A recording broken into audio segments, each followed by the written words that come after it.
A long time ago, while wandering in the forest in search of edible grains and medicinal plants, a tired farmer accidentally ate poison 72 times. Fortunately, he survived. One of these leaves took in his mouth and it revived him. It was a tea leaf at the present time. This is how tea leaves were discovered. The story of Shen Nong, a Chinese agricultural inventor, highlights the importance of tea in ancient China. Archaeological evidence suggests that tea was first cultivated there 1600 years ago or 1500 years ago. It was originally eaten very differently. It was eaten as a vegetable or cooked with porridge tea as a grain. 1500 years ago, when people realized that a combination of heat and moisture, it was then only transferred from food to drink.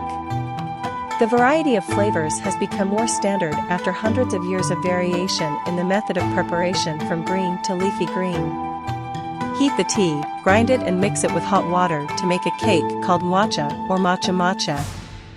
It became so popular that a distinct Chinese tea culture emerged. Tea was books and poems. Tea was the favorite drink of emperors and artists. During the Tang dynasty in the 9th century, a Japanese monk brought the first tea tree to Japan.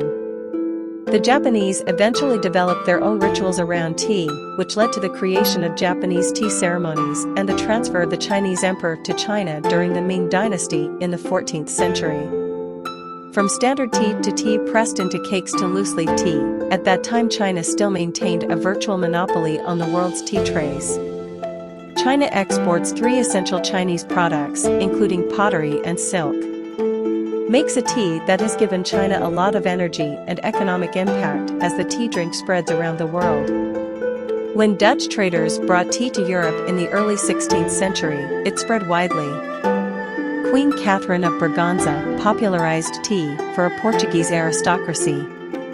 When she married King Charles in 1661, interest in Great Britain tea grew, and around the world, 17,000 teas were sold in Europe at 10 times the price of coffee. The tree was still only grown in China, the tea business was so profitable. The world's fastest sailing clipper ship was born. As a result of fierce competition among Western trading companies, everyone was trying their best to bring their tea back to Europe. Britain first paid silver for all these Chinese teas for their profit. When it turned out to be too expensive, they suggested buying tea for another substance, opium, which caused public health problems in China because people became addicted to drugs.